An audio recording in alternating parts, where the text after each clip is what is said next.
هل كل حاجه عند شيف براك غاليه؟ انت غلطان. تعالى بقى معايا اشرح لك كده الدنيا مشيت ازاي، وان هو عنده حاجات ارخص من المطاعم او المحلات اللي بره.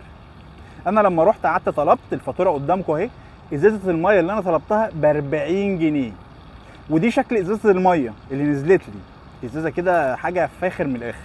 المهم كنت بتمشى في سوبر ماركت ببص على نفس الازازه في السوبر ماركت لقيتها ب 51 جنيه. قلت يمكن السوبر ماركت ده غالي، رحت سوبر ماركت تاني زي ما انتم شايفين نفس الازازه بنفس كل حاجه ب 51 جنيه. ده يدل ان شوف براك مدلعنا ومدينا اسعار حنيه. دي حاجه اركن بقى على جنب. الناس اللي داخله تقول لك انت دافع لي 2600 ومتضايق، ده في ناس دفع كذا وفي ناس دفع كذا. لو دخلت على البيج بتاعتي هتلاقي علم كده اهي، بجرب الاكل كعميل مش كفود بلوجر. يعني اروح اقعد في اي مطعم واطلب المنيو كله وفي الاخر اطلع فاتوره وانزل اتنطط عليكم بيها واقول لك انا بص دافع كام وما اعرفش ايه. مش حلو. لا، انا بجرب الاكل هل يستاهل ولا ما يستاهلش ان انت تروح ولا ما تروحش، وبنقل التجربه